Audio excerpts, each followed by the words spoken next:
Olá! A taxa de fecundidade no Brasil caiu 18% em 10 anos, conforme apontou o IBGE.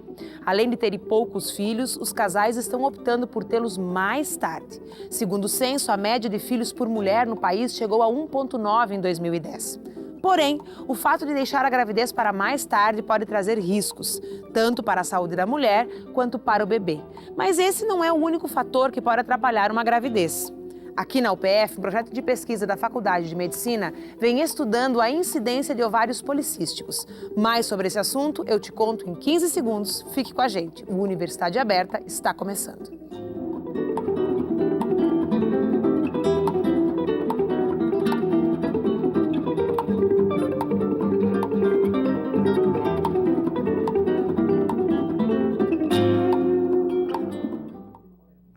Hoje nós vamos conhecer mais sobre o projeto de pesquisa que estuda a síndrome dos ovários policísticos e os efeitos na saúde de mulheres em diferentes períodos reprodutivos.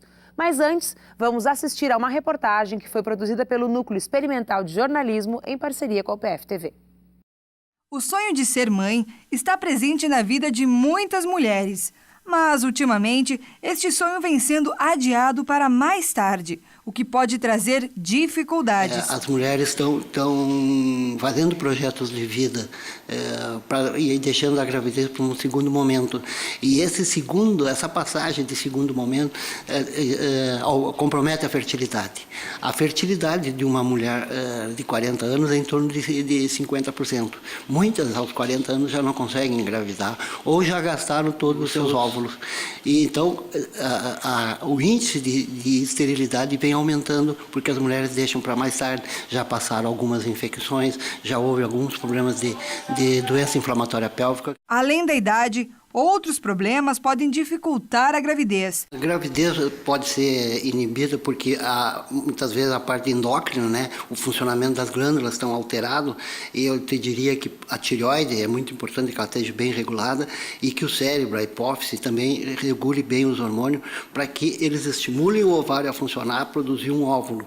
E ainda tem o fator tubário, ou seja, as trompas uterinas elas têm que estar impermeáveis.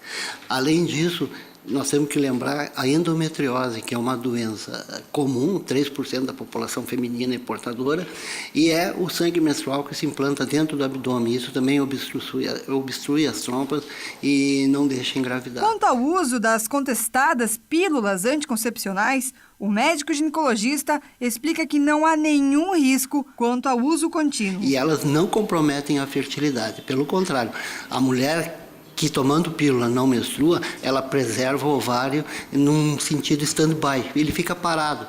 Quando você acionar o controle remoto, ele volta a funcionar. Está aqui comigo no estúdio a coordenadora desse projeto, a professora doutora Karen Opperman, e a bolsista do projeto, Ana Ribeiro.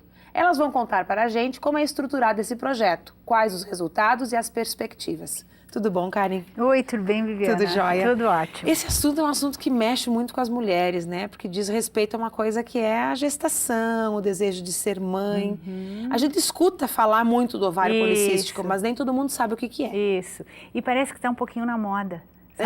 Sabe que medicina tem uma coisa assim, que tem alguns pontos, né, que a gente começa a estudar e falar mais na mídia e as pessoas se dão conta. Mas antes mesmo da gestação, Bibiana, a irregularidade menstrual, que é uma das características clínicas da síndrome dos ovários policísticos, o aumento de pelos no corpo, o acne exagerada, a queda de cabelo, isso são pontos que mexem com o biótipo, com a autoestima também, né? E com a regularidade, porque são irregularidades hormonais, na verdade, né? E que trazem alguns outros coisas negativas para a paciente antes mesmo de querer engravidar. E algumas que têm a síndrome dos ovários policísticos, não todas, mas algumas dessas pacientes têm realmente dificuldade de engravidar e precisam de um tratamento, né, para engravidar. A gente, mulher, está sempre muito conectada com o seu corpo, porque, em geral, porque observa que ao longo da vida nós temos muitas transformações muito pontuais e significativas. Às vezes a gente se dá por conta que alguma coisa não vai bem. E às vezes a gente não se dá por conta. Isso. A síndrome do ovário policístico, ela agrava uma vez que tu tem? Ela tem níveis de agravamento? Não. Eu diria que sim, sim. Por exemplo, a menina que menstrua aos 12, 13 anos, é comum que hajam ciclos irregulares, ou seja, menstrua num dia, daqui a 2 meses vai menstruar, ou daqui a 3 meses, né? Tem essas ausências. Isso é normal até 1 ano, 2 no máximo. A partir daí, se essa menina, além de ter essa irregularidade menstrual e tiver aumento de pelos, ela tem que começar a investigar e tratar. Porque se não tratar, o que pode acontecer? Aumenta mais a quantidade de pelos no corpo. E isso para uma adolescente é ruim, né, Bibiana? É traumático, para todas nós, mulheres. A gente está sempre descolorindo, isso, mexendo, raspando. Embora não seja uma característica assim diagnóstica de síndrome dos ovários policísticos, é muito comum o aumento de peso também, né? As duas coisas associadas. As duas coisas associadas. Então, o tratamento, o diagnóstico precoce, o tratamento adequado pode prevenir essas dificuldades. E com o tempo, o agravamento, na verdade, acaba sendo mais nas alterações metabólicas, porque junto com a síndrome dos ovários policísticos tem o risco de diabetes, que hoje a gente está estudando muito isso. Chamada, inclusive, de uma doença, de uma das 5 piores doenças do período, né, da idade contemporânea. Sabe, eu acho assim que às vezes quando a gente põe assim que é pior, muito grave, às vezes assusta e fica sendo uma coisa mais forte do que devia.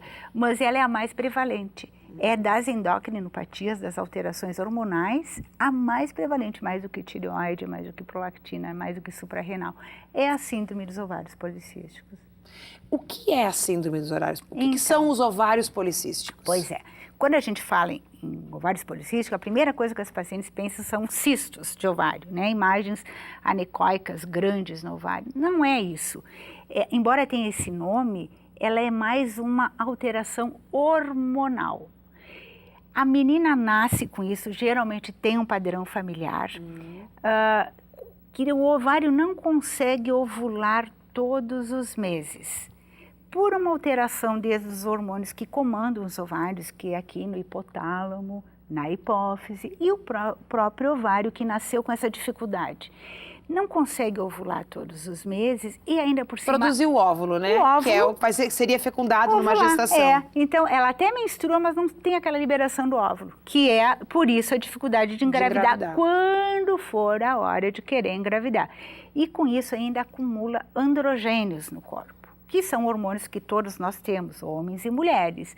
Mas as mulheres com ovários policísticos têm uma dose um pouco maior. Por isso que aumenta o pelo, por isso que aumenta a acne.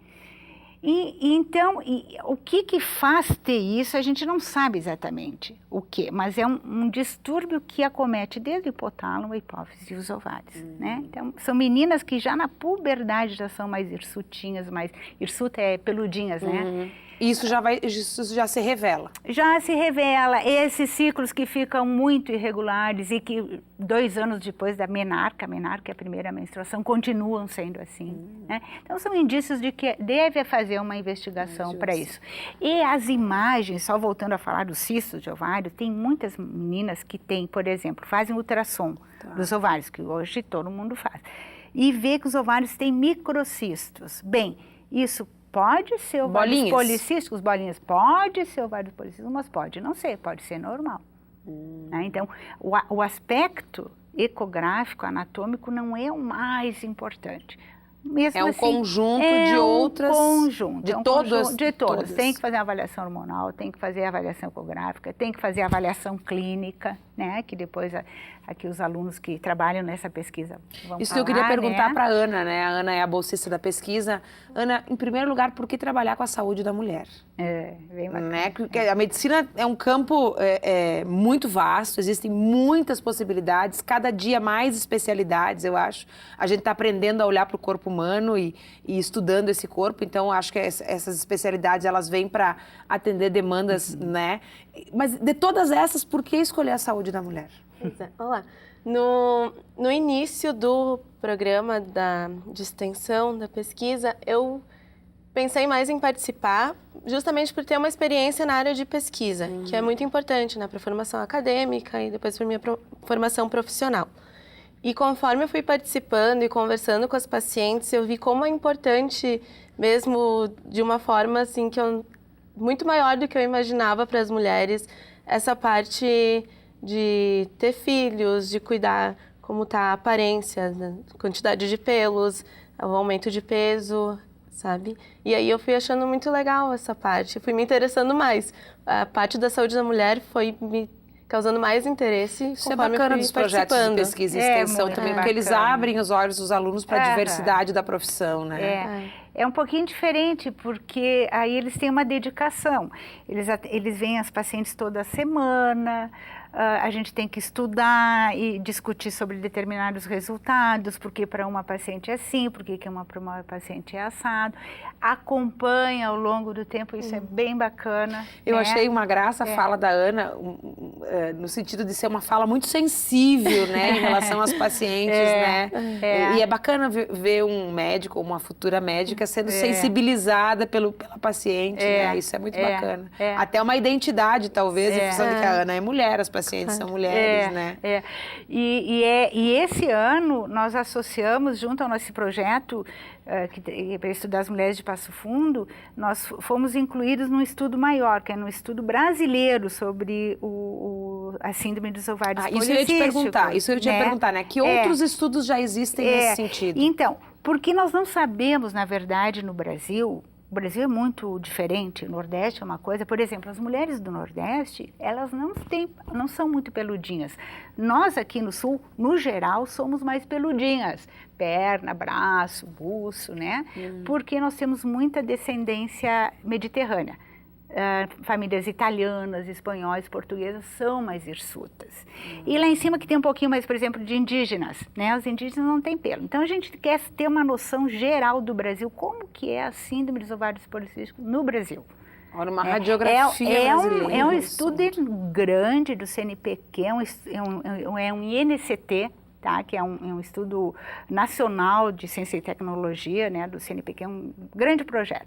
Então, como a gente já tinha esse aqui, nós ampliamos para capturar novas pacientes para fazer parte desse estudo brasileiro. Nacional. E é muito legal porque os alunos, a Ana e o Tiago, fizeram cartazes, assim, com desenho dos ovários, não sei o quê, chamando os pacientes em vários locais do hospital. E elas vieram, pacientes que estavam na emergência, por exemplo, nos procuraram por achar que tinham a tal da síndrome dos ovários policísticos e até querendo ser investigadas, mesmo que não tivessem o quadro.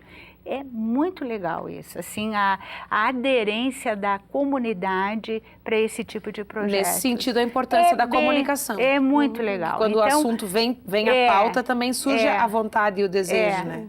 Então, assim, a gente está sendo bem positivo, assim, e gratificante, né, Viviana? Bom, eu sei que você aí em casa deve estar curioso para saber mais sobre o estudo, mas vamos fazer um rápido intervalo e voltamos já já.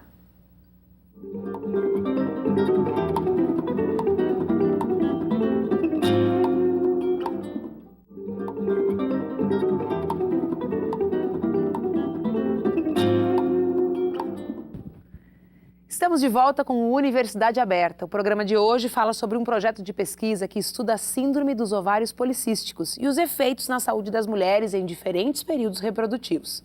Comigo nesse segundo bloco continua a coordenadora desse projeto, a professora da Faculdade de Medicina, Karen Opperman, juntamente com o bolsista Tiago Azambuja. Karen, estávamos falando então da adesão de muitas mulheres ao próprio projeto, mas afinal, especificamente para o que o projeto está olhando? Bom, esse projeto do estudo brasileiro é basicamente para ver o que hormônios, que exames estão alterados nas pacientes que têm a síndrome dos ovários policísticos.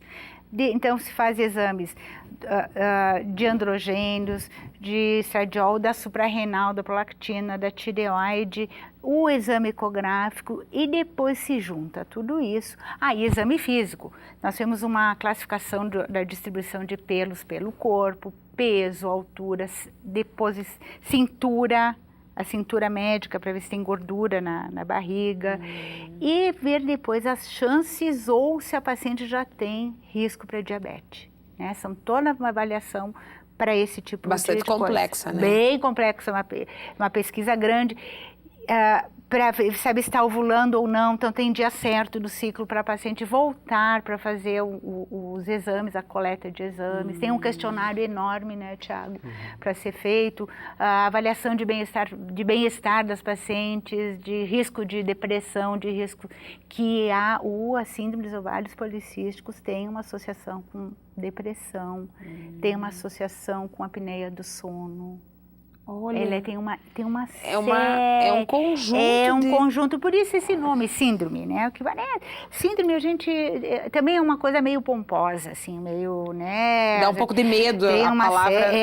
Uma certa formalidade, né? Então eu até nem gosto muito, mas é o que a gente usa, né? Porque uma Até paciente, pela complexidade, uma né? paciente, por exemplo, então os resultados da nossa pesquisa antes desse do brasileiro, que é a nossa que vem acontecendo já há 4, 5 anos aqui no ambulatório do Hospital São Vicente, né? Pela universidade. Nós vimos que as pacientes com ovário policístico no nosso meio são em torno de 60 pacientes que a gente tem acompanhado. A queixa maior não é aumento de pelos e nem de engravidar, de dificuldade de engravidar. A queixa maior é irregularidade menstrual.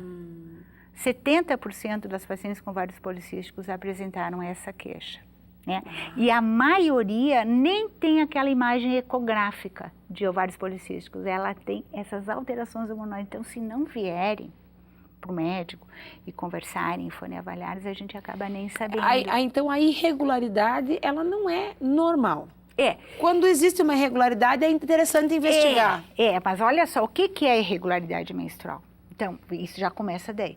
Não é não menstruar no mesmo dia sempre. Por exemplo, paciente que menstrua no dia 20 e depois vai menstruar no dia 27, ainda está normal, está no limite da normalidade. Entendeu? Então, não precisa ser no mesmo dia do mês certinho, mas tem uma variação de mais ou menos 5, 6 dias, até 7 no máximo, entre um mês e um outro. Agora, se tu menstrua num mês e no outro não menstrua, no outro não e no outro menstrua duas Pronto, vezes, ali tá mal. Tem um problema. E todas essas avaliações hormonais têm que ser feitas sem pílula. Então, os pacientes vêm, a gente tem que cancelar a pílula, né? Ou fazer outro tipo de método anticoncepcional, mas sem hormônio para poder investigar direitinho. Isso também é uma outra questão, É uma né? outra questão. É uma outra questão. Tiago, há quanto tempo tu está envolvido com o projeto? Eu entrei para fazer parte da pesquisa em dezembro do ano passado. Do ano passado. Isso. E de lá até aqui, que coisas interessantes tu já observou? Então, nós temos feito o trabalho, né, desde dezembro, nas férias, durante o período letivo. E o mais interessante que eu tenho visto... Já ligado à pesquisa nacional. Já ligado à pesquisa. Que a gente tenta ver a saúde da mulher de uma forma integral, né? E num dos pontos da anamnese, né, que a gente do questionário, nós temos que questionar sobre a saúde mental dessas pacientes. E muitas vezes, é realmente frequente, elas acabam se emocionando e acabam chorando.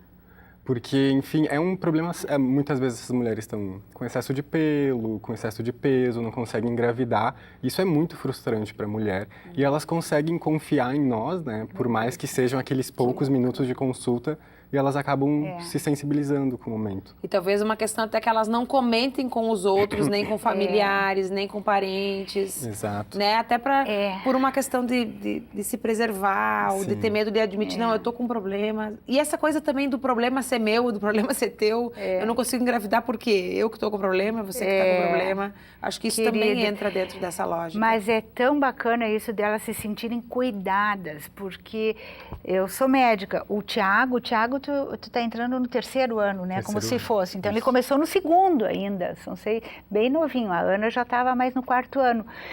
Mesmo assim, elas se sentem tão cuidadas, porque tem um de nós conversando, eles principalmente conversando mais tempo com elas, fazendo esse questionário, que algumas, nós tivemos já 2 pacientes que vieram para consultar, depois do questionário elas engravidaram espontaneamente no próximo ciclo. Nossa, e já vinham tentando engravidar há mais tempo. Claro, pode ser o acaso, mas a gente sabe que não é o acaso. Elas se sentiram cuidadas, se sentiram que iam conseguir ter uma ovulação. Eu lembro que quando eu queria engravidar, meu obstetra disse, né? É preciso que tu esteja tranquila em relação a isso. Também não pode ficar muito angustiada, muito muito estressada, com muita expectativa, que isso não vai te ajudar, né? Talvez esse momento de estar sendo cuidada tranquilizou elas também, nesse sentido. Eu acho que tem essa coisa. E tem uma coisa bacana que o Tiago e a Ana, por exemplo, eles usam muito, todo mundo usa um monte de WhatsApp, as pacientes também. Os pacientes que vão ali no nosso ambulatório, né, Tiago, usam... Então, eles marcam, por exemplo, que dia que foi a tua última menstruação para marcar os exames. Ela diz, foi tal, mas não foi, então vamos marcar tal dia, vamos para amanhã. Eu posso, não posso, não é? É tão bacana isso. Uma comunicação muito direta. Uma comunicação direta e assim, cúmplice. Íntima. Cúmplice, íntima do aspecto médico, porque isso é importante, sabe? Não é só uma questão de vir, coletar o exame, ver o resultado, dar o tratamento e vai embora. Tem que ter esse atendimento global, é bem bacana. A gente escuta muito, um pouco é mito, um pouco é verdade, né? Essa questão, assim, da frieza com que alguns pacientes se sentem ao ser tratados, ao ser recebidos por um clínico geral, numa consulta. Mas com esse tipo de trabalho, a universidade também forma um profissional atento. Bom, eu acho, mas eu tô aqui no outro lado, então eles têm que saber melhor, né? Porque eu acho que realmente, assim, o nosso estímulo é para que o atendimento não seja só da parte objetiva, né? Parece redundante, mas é um atendimento humanizado, humano. Sim. É o que a gente acha, né? Não sei, eles podem falar melhor do que eu. Tiago, tu começou pela mesma razão da Ana para participar do projeto de pesquisa, ou tu já estava ciente e tinha interesse na saúde da mulher? Então, eu acabei, né, num primeiro momento, também procurando, né, pela experiência no ramo acadêmico, que eu até tinha comentado com a prof, que eu tenho, né, essa vontade de seguir na carreira docente. Mas ao longo do tempo eu fui percebendo que não é só essa coisa tão técnica, sabe? Que a gente vai se sensibilizando, a gente acaba como eu posso dizer, interagindo com essas pacientes e percebendo que elas realmente precisam de uma ajuda além daquele momento técnico, né, do consultório. E eu acabei percebendo que a saúde da mulher tem que ser tratada, então, de forma adequada. Eu também fico pensando um pouco na questão do diagnóstico, né? Quer dizer, os exames fazem o diagnóstico, mas o olhar do médico também sim. tem esse poder de diagnóstico, né? Tu tem que perguntar coisas adequadas para a questão, tem que examinar o paciente, tem que botar a mãozinha nele, tem que ver se tem alteração da cor da pele, tem que ver essa distribuição de pelo, sabe? E às vezes as coisas não são assim uma matemática, 1 mais 1 é igual a 2. Tem que pensar um pouquinho, tu tem que revisar a história dele no passado, da paciente no passado, ver o que é melhor para ela nesse momento. Muito bem, a Bibiana tem a síndrome dos ovários policísticos. Tem um tratamento só? Não, tem inúmeros tratamentos. O que é melhor para ela nesse momento não vai ser igual para a parceira que está ali esperando para ser atendida. E daqui a 3 meses pode ser outra coisa. E a sensibilidade do médico é que tem que perceber isso. Sim. O que o paciente pode adquirir, né? Também tem isso. Isso eu digo sempre. Pode ter o melhor remédio no mundo em tal lugar, mas eu não posso usar porque eu não posso comprar por muitos meses. Então eu vou adequar o que tem de melhor para o paciente, né? E isso é uma questão de sensibilidade, assim. Bom, gente, fazendo pesquisa, conhecendo gente, né? Se conhecendo como profissional. Eu acho que esse é um dos papéis da Universidade de Passo Fundo na formação dos seus alunos e também na forma de compartilhar o seu conhecimento com a comunidade que a cerca. Professora Karen, muito obrigada. Tiago e a Ana, também muito obrigada. E nós voltamos semana que vem com outro projeto ou pesquisa realizado aqui na Universidade de Passo Fundo. Se você quer assistir os nossos programas, pode procurar, além da UPF TV, claro, no canal do YouTube ou no site do nextjor.com.br. Na semana que vem, eu espero você. Até lá!